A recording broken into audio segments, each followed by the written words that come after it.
If you can dream it, we can plan it. Oh, where do you want to go? Just let me know. Magic moments, far off oceans. We're chasing sunsets, chasing hope. Pack your bags, we'll handle the rest. With dreams and destinations, we're chasing the best. Your imagination, our inspiration. We'll take you coast to coast, no hesitation. Like dreams and destinations. Oh, oh, oh, oh. Hello and welcome to Dreams and Destinations, a travel podcast brought to you by the agents of A Dream and a Wish Travel Co. I'm your host, Travel Wiz Liz, and I'm joined as always by our wonderful hosts, the beautiful, the blissful, the budget friendly. Ashlyn. I was running out of B adjectives. I was trying to be budget. I'm the budget girl here. I'm not sure I love this. Oh my God. I am not sure I love this. I was trying to think of another B one. Girl, I am not the dollar store homie over here. I cannot. The Duchess of Disney.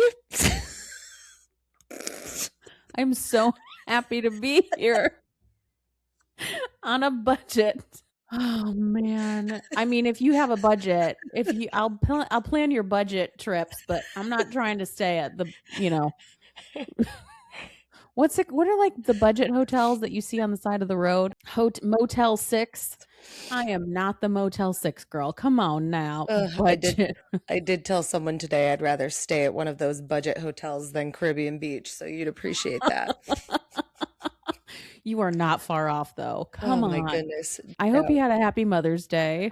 I did. I was at a volleyball tournament and the air conditioning broke, so it was pretty miserable, but oh no. But you know what? We won, so I can't really complain. Well, good. All Yeah, right. So anyways, we got a lot to cover today. We don't have time for small talk. Let's do it. We have a budget to stick to. So today we are going to dive headfirst into the ultimate Disney showdown.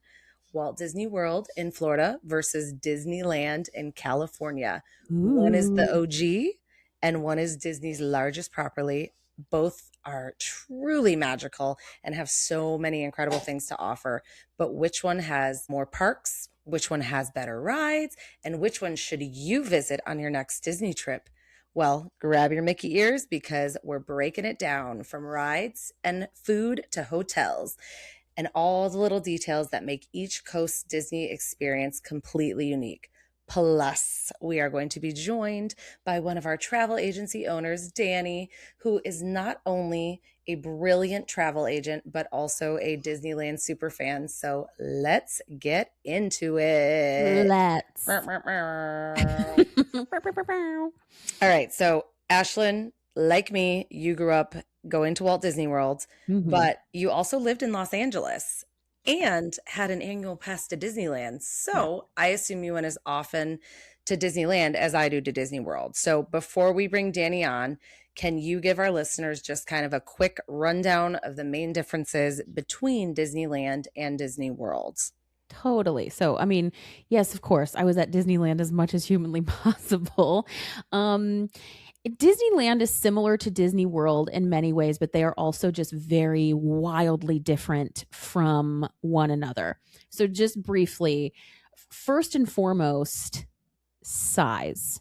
This is something that really shocks people. If you've been going to Disney World your entire life and then you go to Disneyland, you're like, whoa, this place is teeny tiny. And vice versa. If you've been going to Disneyland your entire life and you go to Walt Disney World, you're like, oh, wow, this place is massive. So Disneyland in California was, of course, Disney's first park. So it's small and there is no room for expansion because everybody around Disneyland just honed in on all of that space. And so now Disneyland is stuck. Whereas with Disney World, when they started the Florida project, aka Disney World, Disney made sure to keep things top secret. And so they have all of this green space, all of this cushion around Disney World because they had learned their lesson with Disneyland. So now Disney World, they have all of this room to expand if they want to, and their neighbors are not right on top of them. So because Disney World is massive, there's just a lot more to do there. And I've said it before on the show, Disney World is 42 square miles, which is the size of San Francisco or twice the size of Manhattan. It is massive, 42 square miles. Disneyland is only 489 acres, which is about 0.8 square miles. So you have 42 square miles in Florida and 0.8 square miles in California, which seems crazy, but they do a lot in that small space.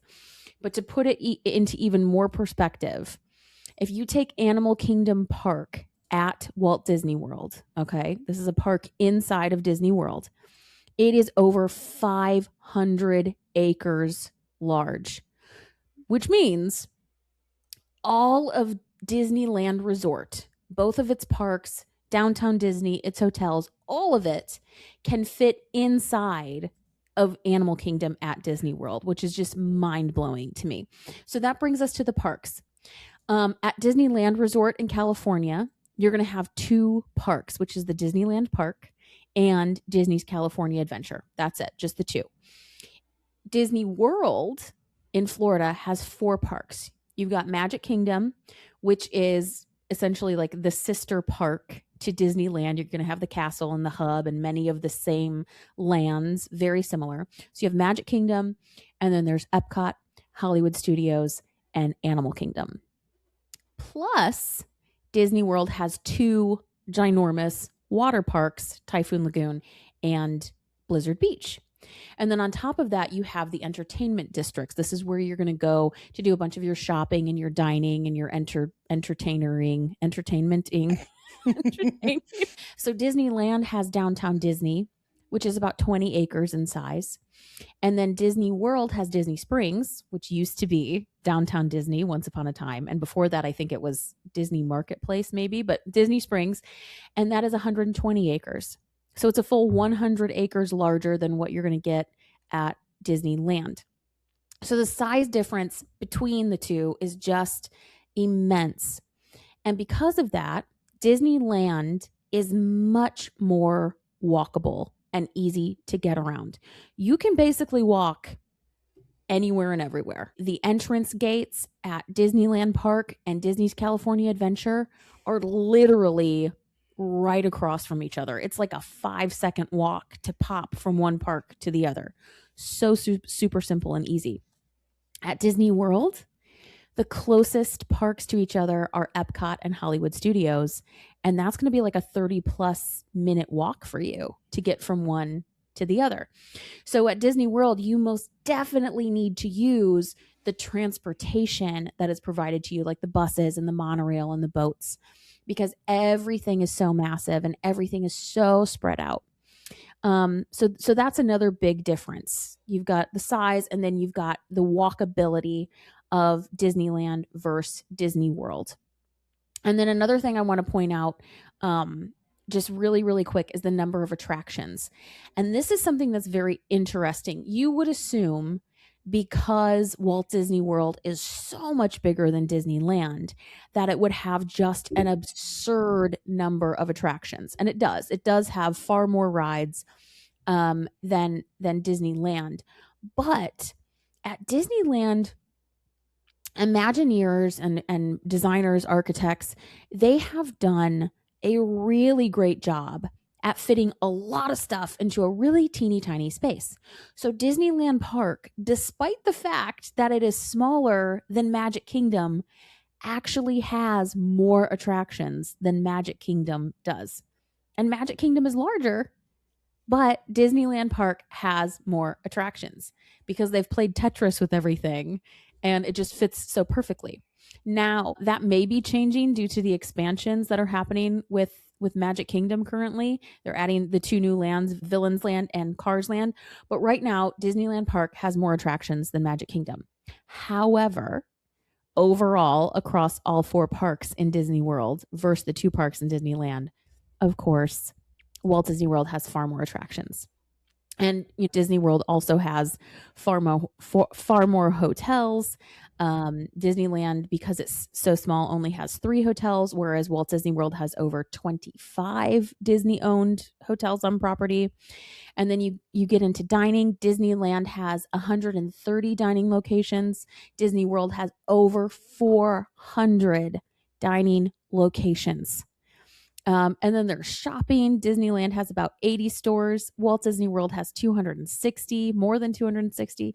So just blanket statement, Disney World in Florida is bigger in every sense of the word than Disneyland in California. And that doesn't necessarily mean that it's better. There is just a lot more of it. Mm-hmm.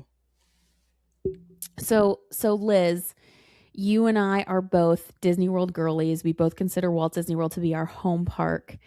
You lucky lady, you only live 90 minutes from Disney World. And you grew up going to Disney World, but you visited Disneyland for the first time in 2017. So as someone who went exclusively to Disney World and then all of a sudden you're in Disneyland, tell our audience what that was like. What was the most shocking thing about visiting Disneyland for the first time compared to Disney World? And since we've just been talking about size, do not leave any of the castle details out. I will not, because that's truly one of the very first things you experience. So I went back in 2017. This was in December of 2017, which I feel like when you're comparing the 2 parks, what better time to compare than their holiday overlays? Because we all know Disney World does it up for the holidays. So going in December was a really cool experience because I got to see those Disneyland overlays and those Disneyland decorations. So I went in 2017, so this is almost 10 years ago, and that was my first and only visit ever to Disneyland, and my only time I've ever been in California, actually. So one of the first things I can remember, you got off that monorail into downtown Disney, and it's like Ashlyn said, the first thing that really caught my attention was, holy crap, one park is right there to your left and the other one's right there to your right. You can throw a rock and hit both gates. That's how close they are. Yeah. I mean, I can't overstate that enough, how close they are. So when I went, Disney World was in the era of, they had just unveiled lightning lanes for the first time on your phone, where you could select those 3 free lightning lanes. They had switched to magic bands and all the RF technology to get into the park. So when we pull up to Disneyland, we purchased our tickets online and we will go to the ticket window and they hand me, I still have it, this paper ticket. And I went, oh my gosh, and you go through a turnstile. So just right away, the nostalgia of it all was just kind of like, aw, like it was cute. Disney World is very like, wow, like awe-inspiring. And Disneyland, I found myself just going, aw, like all the time. It's very retro. Yeah. Very. And that's the perfect word. So you walk in through the turnstiles, and when you walk into Walt Disney World, you walk down Main Street, you're greeted with the massive Cinderella castle in front of you. So I'm pulling in, I didn't do any research before. I didn't look up what to expect. I just said, I'm going to just live in the moment. I did exactly what I would advise every client I've ever had not to do, is what I did. And I walked in and I was like, yes, castle. Because the castle, well, very beautiful. She's short. She's a shorty. She's a shorty. She's a little nugget of a castle. Very cute, but she little. She real little. So that kind of threw me off guard for the first step. Then we started exploring through, and this was back in the day. Disney World had this too, where you had to run to the ride to collect yourself a paper fast pass. And that paper fast pass gave you a time to come back and ride the ride. Now, Disneyland was also experimenting with a digital version of the Fast Pass, but it actually costs money to do the digital version. You could do the paper ones for free, or you could do the digital one for like $20. So I paid for the digital one, but my little butt hustled around too to get as many of those tickets as I possibly could because we were there for one day. So I said, I'm riding every possible ride I can ride. So just the overall systems felt so like behind what Walt Disney World was doing when I was there. It was like, wait, you're still using paper tickets? Wait, you're still using fast passes that are paper? And for those of you that don't remember the Disney World fast passes, we're talking like one of those like butcher deli number, take a ticket. That's how you got your fast passes. It was competitive to run around the park and get those fast passes. It was fun though. Yeah. We said one person that way, one person that way, and you just pull. Oh yeah. When we went with our like a big group of family members or whatever, we would have designated runners who would like give them your ticket. They're going to get fast passes. Like, you go there, you go there. Oh yeah, it was fun. It was very fun. And then if you found the coveted like fast pass on the ground that someone had dropped and you're like, I can ride Space Mountain again. Yeah. It was great. So yeah, the overall like the nostalgia of it, and it's so compact. It's like someone took the Magic Kingdom and put a big rubber band around the outside perimeter and just sucked it all into the middle. So that threw me off big time. And I distinctly remember looking at Astro Orbiter and going, why is it on the ground? Like, what? It's supposed to be up top. Like, what? Huh? So it's very cute, and it's kind of like, I'm sure we'll talk about this as the show goes on too. The nostalgic feeling and knowing that Walt himself walked down Main Street, USA, just gives it that like, just that heartwarming feeling. If you are a big Disney fan, especially if you have spent any amount of time learning, reading, watching about Walt Disney and his life and how he built the empire that Disney is today, this is really where he started it all. This is where the magic began, and they have kept it, even to this day, they have kept it very true to Walt's vision with the rides that he originally built. Because when they make updates to Disneyland, I think one of the coolest things about it is when they make changes, when they make updates, when they put in new rides, when they bring in new concepts, they don't touch Walt's originals. They leave them very true, because that is just the respect everyone in the Disney community has for Walt Disney, and you feel that when you walk in the park. There's a sentimentality to it that is just, especially for Disney fans, like you said, it's just very special. And that is something, that's one thing, you know, even as Disney World girls, we love our Disney World, but that sentimentality and that nostalgia feeling that you have when you go into Disneyland, that is one thing that they have in spades over Disney World. Just the simple fact that Walt Disney himself was there and saw that park through to fruition is just, it makes you get all like the warm and cozies and all the feels. For sure. So we're going to take a short break, and when we come back, we're going to let Danny tell us how many times she cried at Disneyland, because we know it happened. So stick around and we will be right back.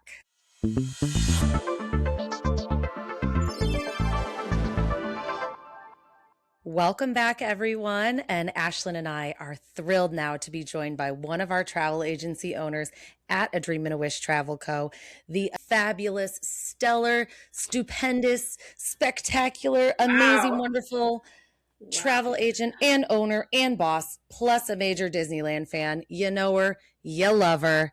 Let's welcome Danny back to the show. Yay! Danny, say hey. Thank you. I'm so excited to be here. That was a lot of adjectives. I'm learning from the best. Thank you. I have to say though, Danny lives up to every single one of those adjectives. She is awesome. So as we said before, we are talking all about Disneyland today, and Danny has a very special place in her heart for Disneyland. So before we really get started with our segment, we really dive into this whole Disneyland versus Disney World debate. We kind of talked already about our experiences with Disneyland. Can you tell us a little bit about how you felt seeing Disneyland for the first time and what makes Disneyland so special to you?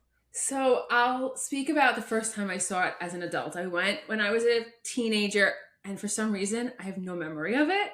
And I remember like just being there, but I don't remember seeing the baby castle, and I don't remember seeing anything. So last July, I was able to go on an agency training trip to Disneyland to represent the company, and I think I cried every time I turned a corner. I felt so honored just to be there, but then seeing everything with my Disney World eyes and seeing the Disneyland of it all, I loved it. I loved being on the streets that Walt built.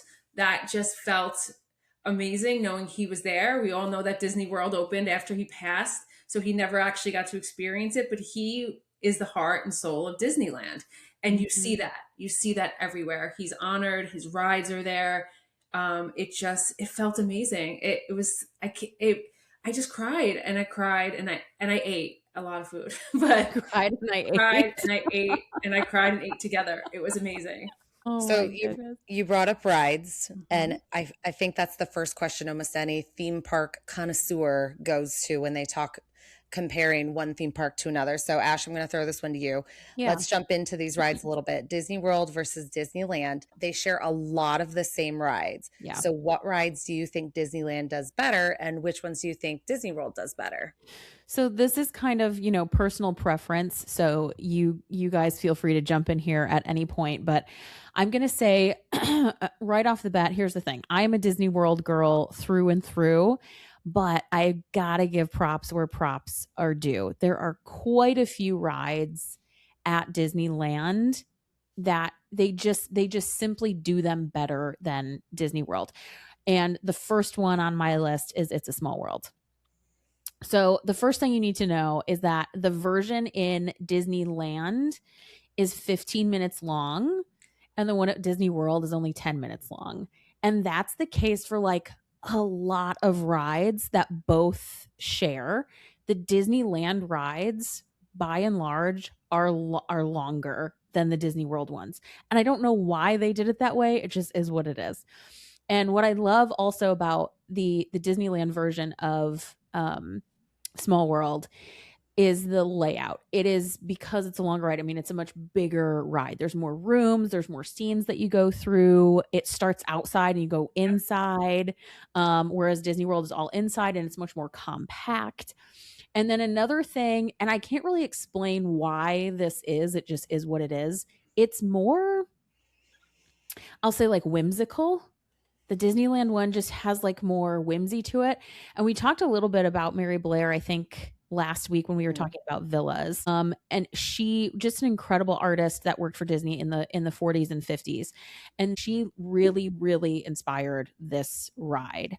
And the Disneyland version just captures like her artistry to the nth degree. It is absolutely perfect.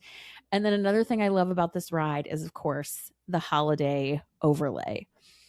It is so, so good. And I don't know why we can't have more holiday overlays in Disney World. I don't know why they don't do it. It seems like such an easy thing. But the holiday overlay is like the most joyful you'll ever be in your life. Like, I can't even explain to you taking a boat ride through Small World and there's like Christmas decorations everywhere. It is on another level. I love it so much. And then another thing that's really cool about the Disneyland version is that they have Disney characters in the ride. I was going to say the same. It's really cute, and it like matches the country or wherever they belong. They plant their like the characters there, so it's super cute. It's super cute. Yeah. Like they have, like, you go through like the England area and you'll see like Peter Pan characters and Alice in Wonderland characters. And there's like, Cinderella in France. And it's so cute. I love it. And another one that they do that Disneyland does much, much better is Pirates of the Caribbean. Yes. Yeah. Like, and again, it's much longer. It's double the length. So the Disney World one is 8 minutes long. The Disneyland one is 16 minutes long. Which means you are getting like so many more rooms and like scenes that you're going through, and these much larger scale scenes also, like these battle scenes and ships and everything. It's just a lot bigger. And it's kind of it's like darker and moodier and more pirate-y, I guess. I was thinking that, like, what word would we use? What You're right. word are we using here? Parody. Very piratey. That's so funny. And it's got 2 drops instead of 1 drop. It's just, I don't know, it's much cooler. Honestly, I think this one is one of the greatest Disney attractions that they've ever built. And like Danny was saying, when you have Walt himself involved in something, it just feels like that much more special. And he was very much involved in creating Pirates of the Caribbean and Small World. And I just think that there's like such a special, I don't know, there's just that special Walt Disney himself, like his touch to this attraction. It's really, really cool. The only thing I will say that I think Disney World does better with Pirates of the Caribbean is the location of it, because I feel like it fits much better in Adventureland than it does in the New Orleans Square area where it is in Disneyland. But other than that, I mean, like the ride itself at Disneyland is much better. And I love that when you get on the ride, you're going through like a swampy New Orleans area, and there's a dude with some alligators in his over the water hut there. And then you turn and look, and there is the Blue Bayou restaurant. And it's so hard to get that restaurant because people like to see the ride going through. And that's something that we always try to get for our clients because it's such a great experience, not just dinner or lunch. Yeah. It's amazing. It's iconic. And to see the boats go through there, it's kind of similar, like for the Disney World people, it's very similar to when you go to the Mexico Pavilion and you get on the Three Caballeros ride and you drive through the restaurant there. Very similar vibes. And then the other one that I think they do a lot better, not a lot better, but I just feel, again, it's like that Disney nostalgia that's there, is the Tiki Room. It's the OG attraction that Walt himself had a hand in creating. So it's very, very nostalgic. And the surrounding area and the queue there, I think, are just a lot cooler. It just feels, it's a little bit more intimate, more like immersive. And again, it's a longer attraction. It's like 4-ish minutes longer. So you're getting more bang for your buck. And then I think we have to talk about Haunted Mansion too. And again, feel free to jump in at any point. Another overlay opportunity that we don't get. Overlay. The best overlay. I was blown away when I saw it because I love Nightmare Before Christmas. So I loved that one. Yeah. Disney World, get on it. I don't know why we can't have this overlay, specifically this overlay. So it's a Nightmare Before Christmas overlay, and it's there for quite a while because it's both Halloween and Christmassy. So it's there for quite a while. And they shut it down for a few weeks to get it back up, correct? Yeah, they do. They have to, because it is a huge undertaking. It's not like when they do the Jingle Cruise with the Jungle Cruise and they're like, we'll put a Santa Claus hat on this gorilla and call it a day. Like they are literally putting the Nightmare Before Christmas animatronics into the ride. And it looks like Jack Skellington lives there. He's like, hi, welcome to my house. It's so cool. I love it. But outside of the overlay, I really like Disney World's version better. And a lot of it, again, has to do with like the Haunted Mansion in Disneyland is in New Orleans Square. And it's like that Southern sort of plantation style. Yes. Whereas the one in World is in Liberty Square, and it's more like colonial, like Hudson River Valley, upstate New York vibes. And it's like that Gothic mansion, which I think lends itself better to Haunted Mansion. And then the queue, like, I'm obsessed with the Haunted Mansion queue, the new cemetery queue that they gave us in like 2011 or whatever. Sometimes like I purposefully like want to go wait in that line because I think it's so much fun because it's interactive. That's pushing it for me. I love it. I think it's so much fun. Nothing makes me wait in line. We are not the same. I don't know. I love it. And I think Disney World does a better Jungle Cruise too, simply because they have more space. The Disneyland one is more compact. The Disney World one is bigger, it's longer. They have larger show scenes. It just feels more sort of like expansive and I don't know, cinematic, I guess. It's Right. kind of more like sweeping scenes. So that's my That's your those ride. my comparisons. And Yeah. then you have rides that like I wish we would get in Disney Well, World. That we are about to get Indiana yes, Jones. we are about to So get when yeah. I went on Indiana Jones, I left the ride and I said, I think I just rode dinosaur. And they're like, well, it's the same track. And I'm like, oh, and we're getting it. So it didn't click, but when I was on the ride, but funny story about that ride is I know where all the cameras are on the ride because I love a good photo. So when I knew like it was about to be a photo, I told my friends I was with, pause for the photo. And they're like, there is no photo. And I was like, yes, there is. So I told them to do it. And then we got off the ride and they're like, there's no photo. But I made them all stop to take like, like what are we gonna do? What's the pose gonna be? But there's no photo, so That's so hopefully funny. ours still has a photo because I do love a I'm good sure. ride photo.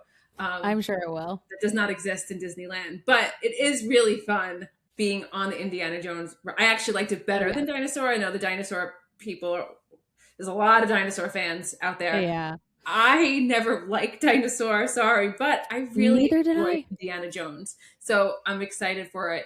Although I don't think it fits in Animal Kingdom, I am excited for it to come. I think it'll be very, very cool. And I'm like you, I was not a huge dino fan at all. To be perfectly frank with you, that ride scared the crap out of me. I'm not going to lie. Yeah, me too. Me too. I did not like it. And I was like, I don't need to ride that. But I went on Indiana Jones having no clue that it was the same track. But I really enjoyed it a lot. It's such a fun one. So we are going to get some version. It's not going to be the same one, but we're going to get some version of that. Same track. Too. Yeah, same track. Yeah. And then I mean, I wish we could have Mr. Toad's Wild Ride back. Oh, I want it back. I wish we could. Oh, that it's almost inappropriate. What is there now? Is that where Winnie the Pooh is? That's Winnie the Pooh now. And you still see the little homages to it in the ride. But I remember riding Mr. Toad's when I was younger. I was probably like 12 at Disney World.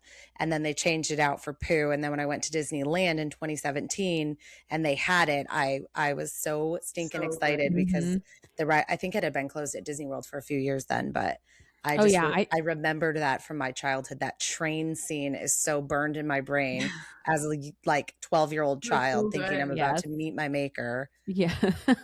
I feel like Fantasyland in Disneyland just blew me away because there's so many rides.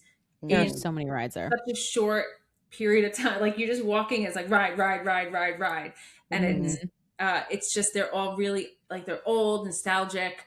I love the Alice in Wonderland ride they had. I love the Snow White ride. They were so fun and like they were like older rides that you still would love to be on, and it brought you back to a different time, I guess. Where they're not fancy, there's no crazy tracks, and it's just the original rides. And those, you can't use lightning lanes for any of those rides. Isn't that amazing? I love that. Yeah, and the lines weren't long. You go right there at rope drop because you can bang them all out one at a time. Dumbo is right there. Everything's right there in Fantasyland. And although it's smaller than I think it's smaller than our Fantasyland. I think. Oh, it is. Right? Yeah. It is. I felt so happy there because it was so many things to do. And it's weird too. I remember the first time I went there, I'd never been there before, but it was still very nostalgic feeling to me. Yeah. And part of it was because I'd been to Disney World at that point a gajillion times, but this was a totally new place to me. And yet just because it is like that essence of Disney and like just all that classic characters and these classic attractions, I was like, I feel like I've been here before. Yeah. Like it's just, I don't know. It gives you like the warm and cozy feels. I love it. I felt that way as soon as I walked in. Was it Toontown, right? Toontown. Yes. When I walked into Toontown, it was instant memories of being with my siblings in Mickey and Minnie's houses when they were in Disney World. And I instantly was like, why did they do this? Like, I want it back in Disney World. It is the cutest thing ever, walking in their houses and going to meet them. I think that's one of my top things that Disney World changed that Disneyland still has that I wish Disney World would have never changed, because I remember waiting 2.5 hours in line going through Mickey and Minnie's house to get a picture with Mickey Mouse. Yeah. But I mean, you wouldn't have even known you were waiting 2.5 hours, because you get to see all their couch and their TV and all their stuff and through their kitchen. And it was so cute and nostalgic. Still that way at Disneyland. It still has that. I know, it's so cute. And they have Donald Duck's boat there too, where the Yeah, kids can that's like right. run around and play, which is so Mhm. cute. And I love here's another ride. I'm a huge Roger Rabbit fan. Like, I love that ride so much. I mean, you can't find it anywhere in Disney World. Like Nowhere. There is nothing. one billboard of him in Hollywood Studios, and that is it. You blink, you miss it. Right. And I feel like he could be in Hollywood Studios. Like Mhm. the Roger Rabbit cartoon spin that's in Toontown and Disneyland. Yeah. Oh my, I was literally laughing like a little schoolgirl when I was on that ride. Like a full grown adult, but I was like living my best life. It was so much fun. I loved that. I loved it. I did love when I was there at the Buzz Lightyear ride. I thought it was so Yeah. much better. Yeah. Have either of you rode the new one now? I did, yeah. Have you done the one in Disneyland? Yeah, Yes. I'd say they're comparable. Yeah, I thought it was They're great. Like, you could pick up the gun and like the targets were easier. So That's yeah, that's it exciting. was very similar. That was one thing that I felt like Disneyland didn't feel as retro as Disney World at, which is so funny because everything else at Disneyland feels so much older, more retro. Mhm. But the Buzz Lightyear definitely was a little more advanced than what we Now we had, have it. but now we have it. Like, Yeah. And the same with Thunder Mountain. That, I mean, it was so smooth. It was so smooth in Disneyland. It was Yeah. more enjoyable to me because it was so smooth. And they're Mhm. saying they did mimic it. It's not exactly the same, but they did try to change the track to be more like Disneyland. So Yeah. hopefully, I should be riding that in 2 weeks. So I'm excited. Yeah, I've heard that they made it a lot smoother. And because of that, they were able to lower the height limit as Mhm. well. So that's Yes. cool. We'll see if I can talk Miss Q to getting on it. She's a brave girl. She'll do anything now. She keeps telling me she wants to ride the choo-choo train, so I feel like I can sneak her. We covered some of the rides and some of the differences. Let's talk now about shows and parades, because we all know Disney loves a good show. So when talking Disney World versus Disneyland, what does Disneyland do better and what does Disney World do better? Disneyland has Paint the Night. That is the best parade I have ever seen. I have been around since the Electrical Light Parade. Paint the Night. I didn't know what I was going into. I was like, all right, it's going to be like any light parade at nighttime. I saw it twice and I was in awe of it. It is beautiful. The music is wonderful. In between each float, they have dancers who are just doing a whole other, like, I know, like it's like their own little parade happening in between all the floats, and it's beautiful. The amount of time they must have put in to create this had to be insane amounts because it is just perfectly done. And then the big Mack truck comes down for cars, and you're blown away by this parade. And I love Disney World parades, and I like Starlight. I think Starlight is a good parade. Nothing like Paint the Night. It's just not, it's not comparable. And I know a lot of people have said the same thing. The daytime parade, I think Festival of Fantasy is better for a daytime parade though than the daytime parade at Disneyland, because it's so long and there's so many characters in it. And Disney World does fireworks better. I agree. The fireworks show, Happily Ever After, is just light years better than the show over in Disneyland. I wonder if Disneyland is kind of because they have their neighbors around them are so close to them, they must be restricted on how big they can go with fireworks. Plus, California is dry as a bone and always going through droughts and fires and everything. So, well, and I also wonder if it has something to do, I mean, just specifically with the size of the castles. Disney World has such a bigger backdrop for their projections. Disneyland, they can still do them, but it's just a much smaller. That's true.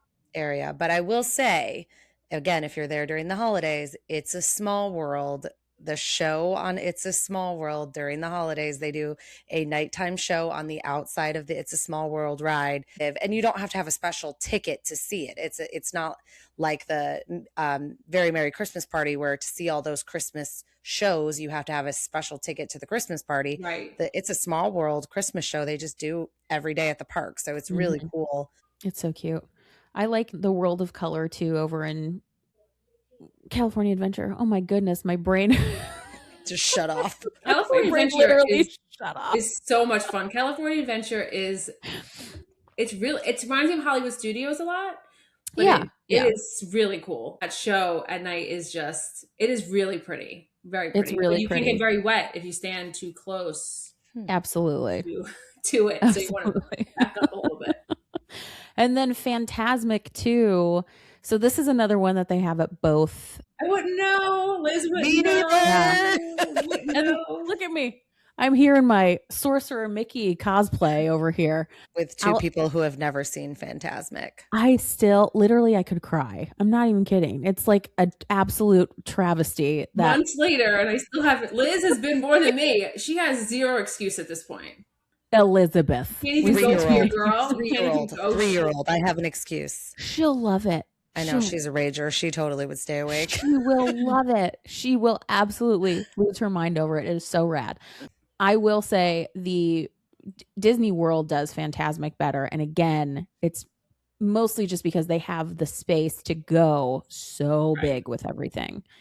I don't even know how many people the amphitheater for Fantasmic in Disney World can seat, but it's like a gajillion. Yeah. Whereas at least.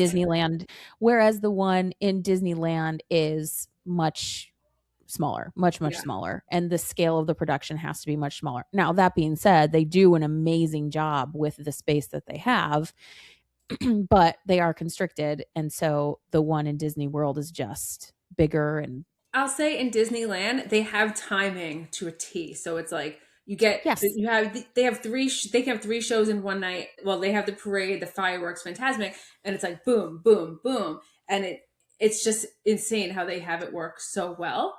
And get people moved around very well. But fireworks there's not as many good spots as you get on Main Street in Disney World. So you really have to maybe pick what you want to see to get a better spot. There weren't as many. There's going to be a tree in the way or something that we wouldn't have at Disney World.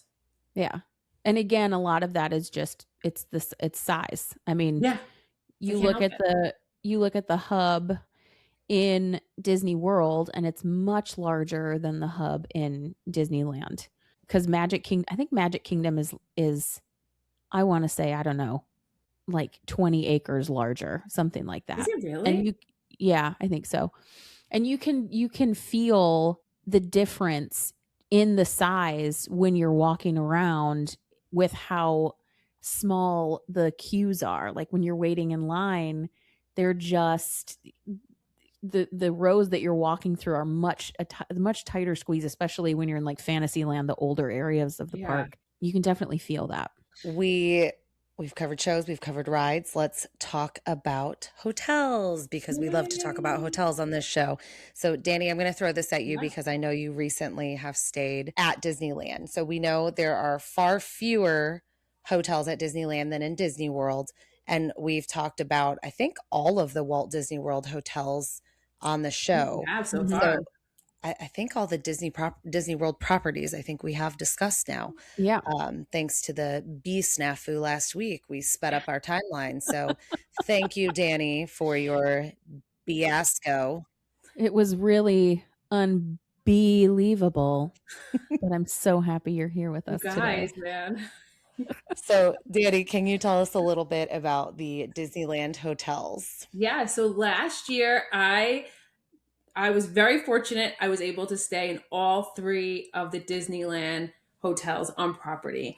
I stayed in Pixar Place first. At that hotel, I stayed in club level room. It was amazing. Pixar Place was just made into Pixar Place. Before it was something else. The theming was different. Now, if you love Pixar, you want to be there. The theming from the outside doors until you like to your lamp in your room is themed. The character meet and greets in your hotel, like they are just in that hotel. So you will see Doug and you will see Bing Bong. And I needed to meet Bing Bong. That was my number one goal. I walked in, I checked in, within seconds, there he was. And I got to meet him almost instantly. I still had on long sleeves, even though it was warm because I was coming from the airport. That hotel was so immersive. They did such a great job with the refurb there. Probably the best Disney refurb I've ever seen. It Wow. was gorgeous. The theming, like I said, it was spot on. The rooms were big. They were such a great size. And this is more, it's not value. I wouldn't say it's like a value resort, more like a moderate resort. Price level, it is the cheapest of the three, but it was, you didn't feel like you were doing anything cheaper than anywhere else. It was gorgeous. The second hotel I stayed in was a Disneyland hotel. That was my dream hotel to stay in. That was there when Walt was there. It is large. It was a large resort. They have DVC there as well. The pool is insane. It's a monorail. The slide is a monorail. That's It's so just cute. such a beautiful resort. It gives a little bit of the Polynesian vibes because it has Trader Sam's. All of the buildings are named after areas in the park. So there's, I think it's Fantasyland, Adventureland, stuff like that. It is really, really nice too. It gave you that nostalgia because the walls all had like photos of Walt on them in the lobby and like old photos. It was really nice. That's where Goofy's Kitchen is. That's almost like their equivalent of Chef Mickey's from Disney World, but it's Goofy as the star. So you meet Goofy right before you eat there. They have all kinds of breakfast pizzas. It's amazing. I loved staying there. And then the last resort I stayed in was the Grand Californian. It's very much like Wilderness Lodge because it's the same designer. So you feel like you're in a very grand, huge hotel with this beautiful lobby, but you also feel like you're at the Wilderness Lodge, which is such a weird feeling. That is the most expensive hotel in Disneyland. They have a beautiful pool. It's very upscale. There's some upscale dining in there. It was nice. Your rooms can, my room overlooked the park. I looked right into a California Adventure, right on Pixar Pier. It was, for that alone, it was breathtaking. Like I just, I opened the window and there it was. Like you just see the park. You can almost feel like you're touching it. And with that hotel, you can walk right into the park. There's an entrance to California Adventure right from the hotel. There's a separate security, separate tickets, everything. You just walk right in and you're in the park. You don't have to do anything else. With Pixar, it's just across the street. There is a special entrance for that too. And for Disneyland Hotel as well. You just walk through their downtown Disney area and you get in. My favorite hotel though, out of the three, was Pixar. Really? It was amazing. Like I like a good theme. I love a good theme. And their theming was nothing like we have at Disney World. It was it was its own entity. And I really felt that. And I loved it. I absolutely adored staying there. That's awesome. Yeah. I love that. I love that so much. I haven't been to Pixar yet. I'm dying to go. I do love Grand Californian. That one, because I love Wilderness Lodge too. And Grand Californian is, to me, it's like a much more upscale version of Wilderness Lodge, like craftsman style. It still has that sort of, what do I want to say, like national park kind of feel to it. Feeling too. Like everything has that feeling about it. Yes. Yeah. I love that. I love it. Okay. Come on, Pixar. I guess we need to go stay at Pixar now. The club level there was excellent. I mean, I've always heard like mixed reviews that people really like the club level better at Disney World. I like the club level better at Pixar. I did the one at Wilderness Lodge, which was fine, but I thought Pixar just did it better. The room was really nice, very comfortable seating. The only difference really there is that at checkout time, it ends. So you don't get it all day and checkout day like you do at Disney World. They're trying to get people out of there. They said, you leave now. You You've have had breakfast. enough of your free snacks. Time Yeah. to go. You have breakfast and you leave. Yeah, but the resorts there are great. There's a lot of opportunity there to stay off property as well. Yes. So Yeah. I did get to tour some of the off sites. We can do a whole other episode about that. There are so many to choose from. Yeah. All the good neighbor hotels that are there. Yes. And and that's something, the history of the park itself, why Walt Disney World is so different, because when they opened Disneyland, they didn't keep it as hush hush as they did with Disney World. So lots of people bought property right next door saying, hey, I'm going to turn this into my own hotel and make my own money off of it. So I think with Disney World, I thought that was a really smart turn for them when they built Disney World, to keep it very in-house. Top secret. Right. Yeah. They built their own bubble, as we say. And I was nervous about that whole thing. Like, am I going to feel like I'm in the bubble? Am I going to feel immersed in Disney? And I did. I 100% did, because you still have a bubble, but you also have an outside world, like right there. But as soon as you're in their downtown Disney, which I had a really hard time, I kept wanting to call it Springs the whole time I was there, and I just stopped calling Springs downtown Disney. So it was very crazy to me. But it's the same kind of thing, the shopping, the restaurants. But you have to walk through their downtown Disney to get to the park entrance. And there, the park entrance is one here, one here. That's it. There's you don't have to take a bus to Park Hop or take a Skyline or a monorail. You leave one, you walk a minute, and you're in the next one. And you're still in the bubble to me. Yeah. By having that. We love a Disney bubble. We do. Ooh. We do. So speaking of, I don't know how I'm gonna connect these two. I was like, bubble wands, bubble blowing, bubble. I'm just gonna ask it. Yeah, sometimes you just need a blunt segue. Just blunt. Okay, we're going characters now. So we know both parks, Walt Disney World and Disneyland, both have character interactions of all sorts. How would you say they differ between Disneyland and Disney World? I'm going to throw this one to Ashlyn. This is one area to me where Disneyland absolutely shines. The character meet and greets at Disneyland are much less structured than Disney World. And the characters themselves can roam pretty freely around certain areas of the parks. So yes, you can go to specific locations and you can meet specific characters. But do not be surprised if you walk up to Tigger for an autograph and he randomly grabs your hand, and the next thing you know, you're like skipping down Main Street with him, because that is the type of character interactions that you will get at Disneyland. They're just very impulsive. They're very unstructured. I'm not kidding you. They're like running amok everywhere. It's crazy. Yeah, you just don't know who you're going to see. And it's totally random. They'll pop out of nowhere. Totally random. They will pop out of nowhere, just wandering around, especially face characters. Characters like Mary Poppins or the Evil Queen. They are literally just roaming around, chatting with guests. And these people, they are incredible improvisers.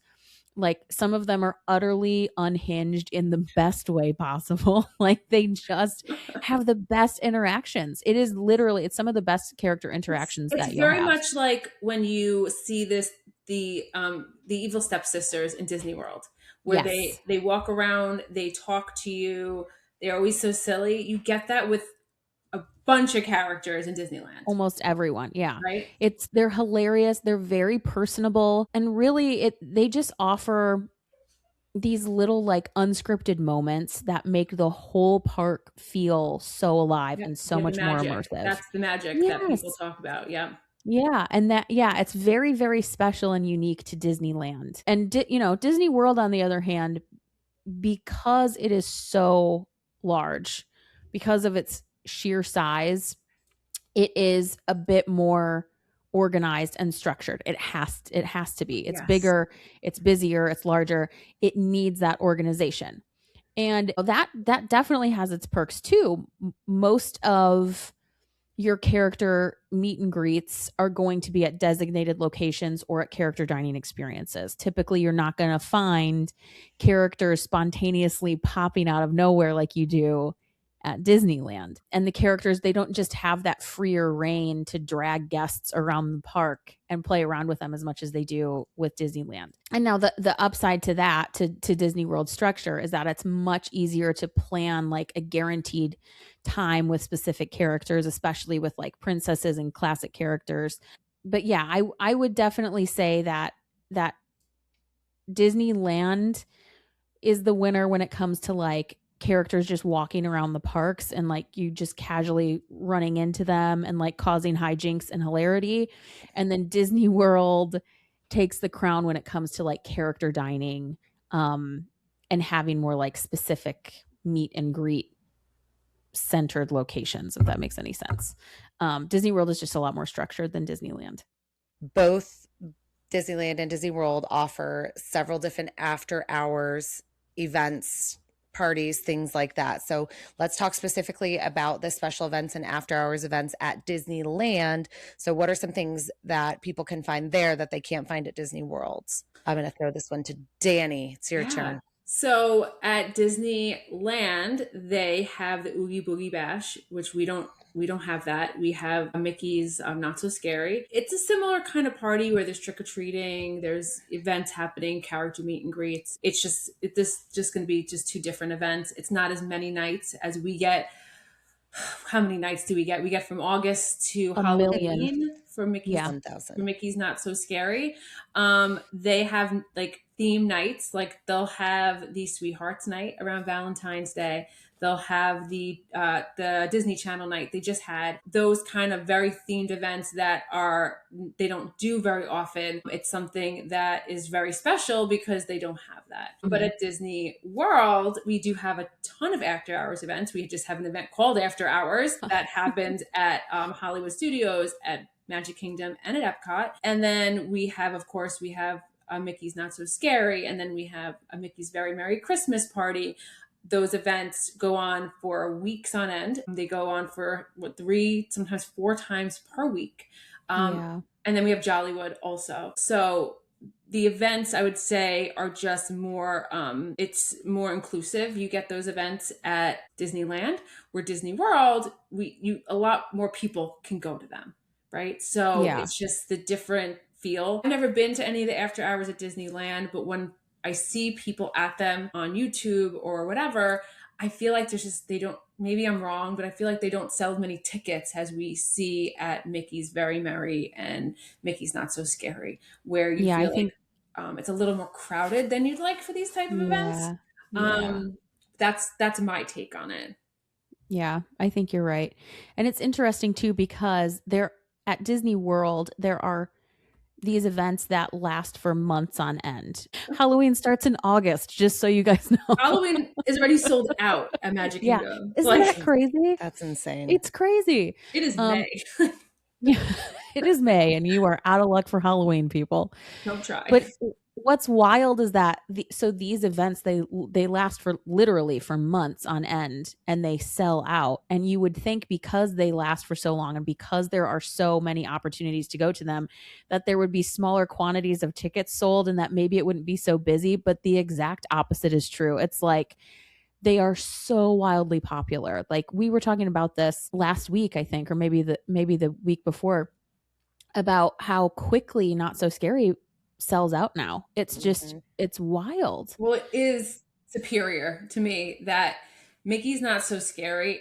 I love Christmas time. I love it. But Mickey's Not So Scary, that parade is just like no other parade. It's just so much fun. You get those villains. We don't get the villains very often at Disney World. We just don't. Well, not yet.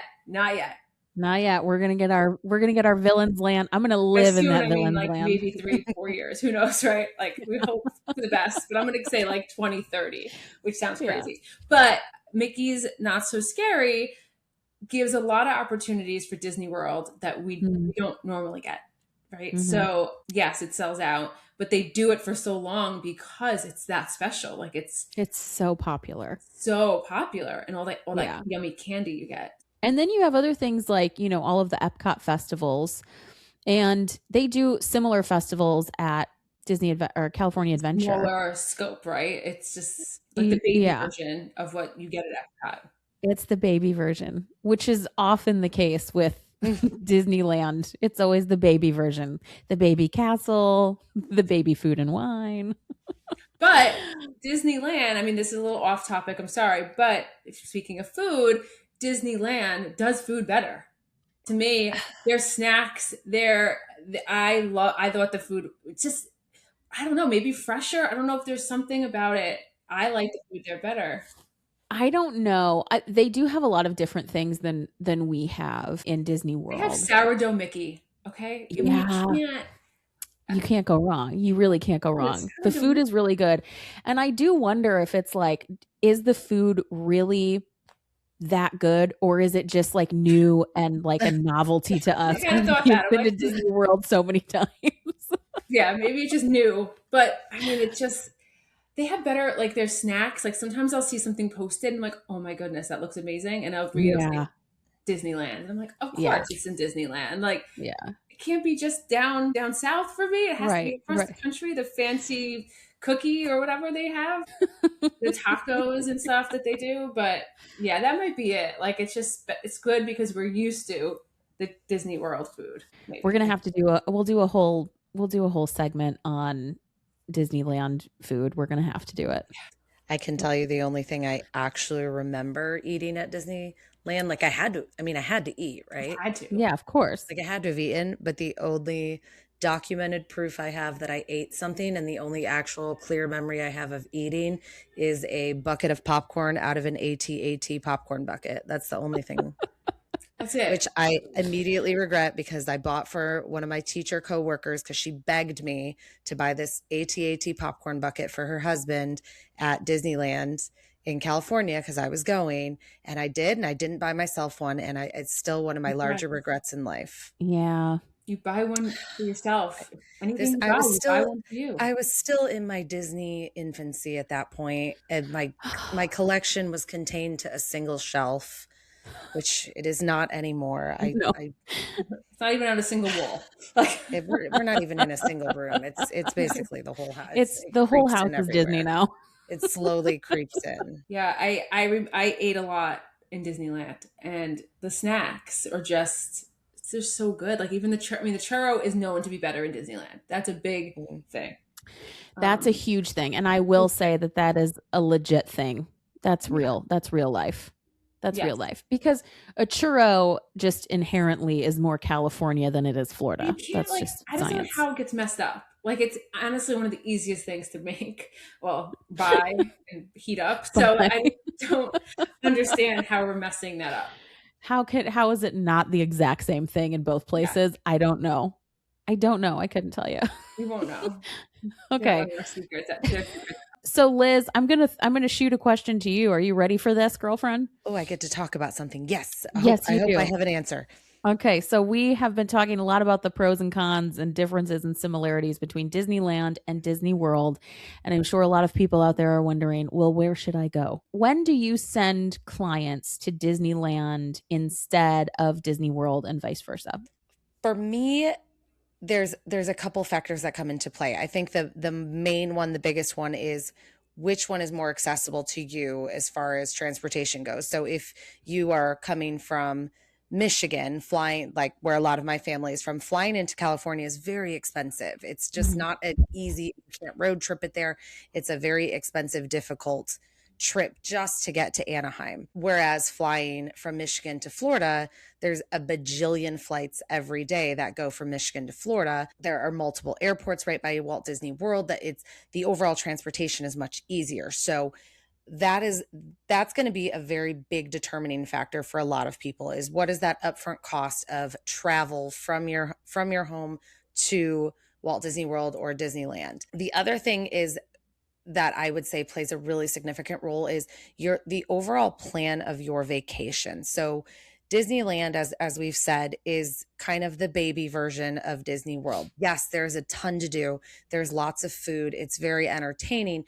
But when you talk about overall vacation experience, Disneyland is one of those places, even when you add in California Adventure, you can really knock it out in a couple days and feel like you've accomplished a lot of the parks. You've ridden several of the rides, if not all of them. You've done lots of character meet and greets. You've eaten at restaurants, and you can do that in a matter of days.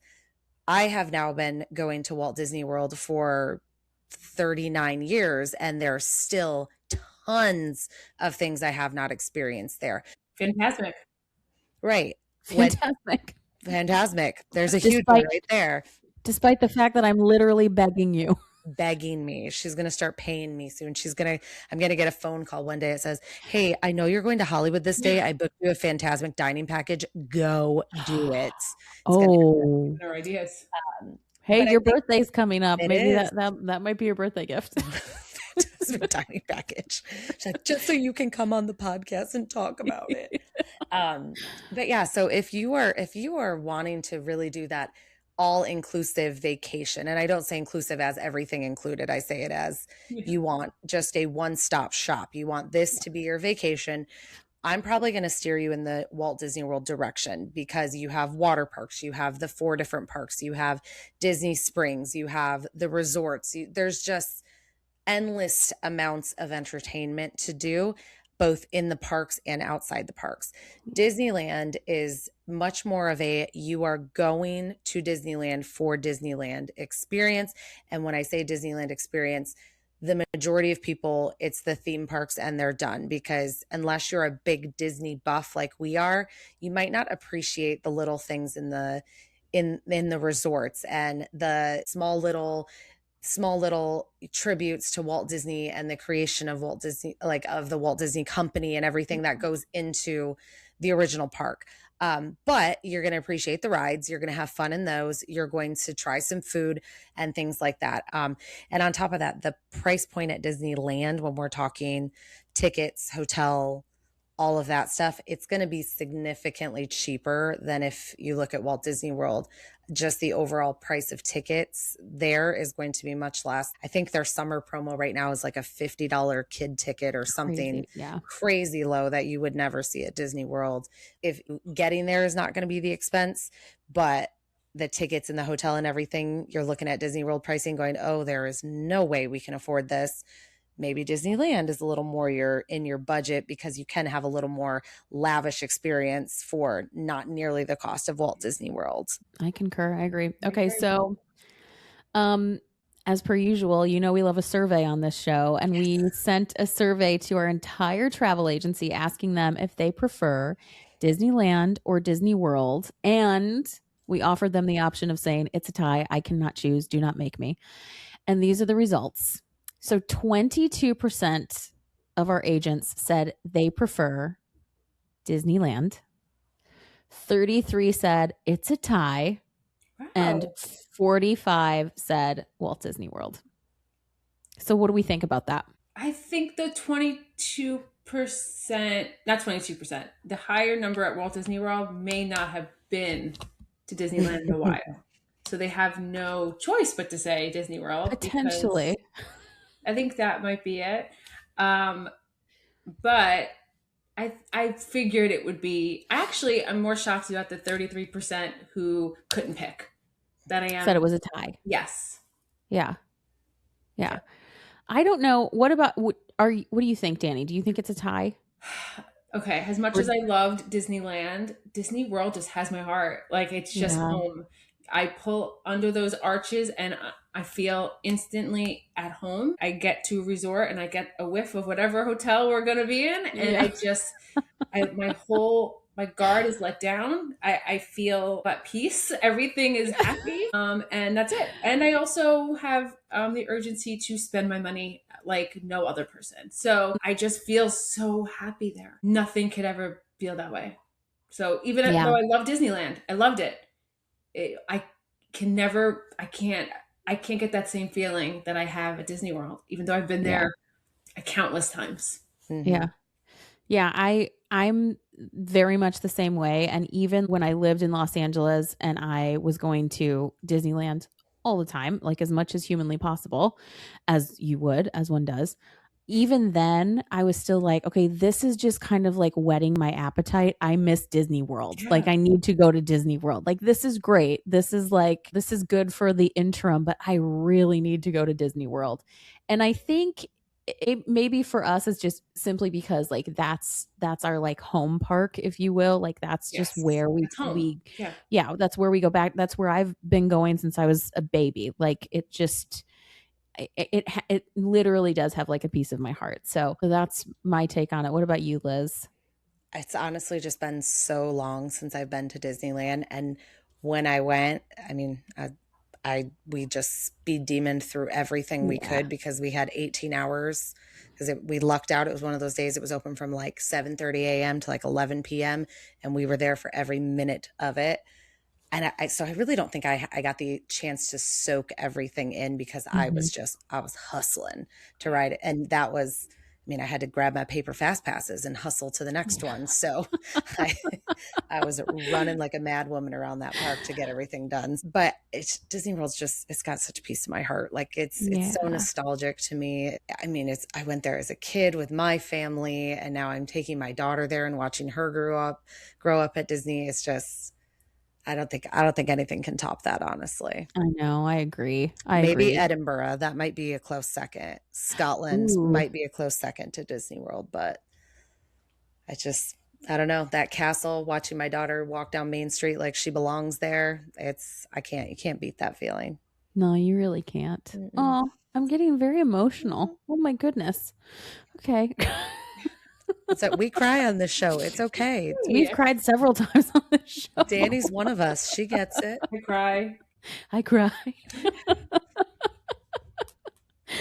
Oh my goodness. Well, I think that is all the time we have today for our guest segment. Danny, thank you again. I'm glad the bees went home for a little bit, went to their new home so that you could join us and share your love of Disneyland. We love having you. I'm so happy that the podcast is going so well, and so proud of you guys because I do love watching it every week, and I also love that my YouTube shows me you guys every time I go on. It says that you're recommended and like watch next, and I see your faces every single time I watch YouTube, so it makes me very happy. I love that. Thank you. I feel like a little bit like a celebrity right now. You should. It's fine. You should. I could sign an autograph for you when I see you in a couple weeks. Yeah. Just saying. I can't believe I get to see you too. I'm seeing everybody. Ashlyn. I know. Get on a plane. Oh my goodness gracious. It'll happen at some point. Maybe. I know. So thank you for having me. Bye, Danny.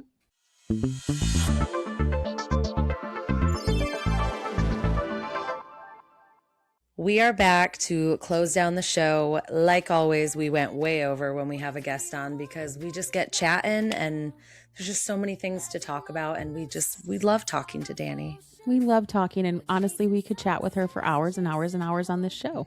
Mm-hmm. She'll be back. Don't worry. She will definitely be back. Okay. Sorry. No more bee puns, Danny. We're done for now.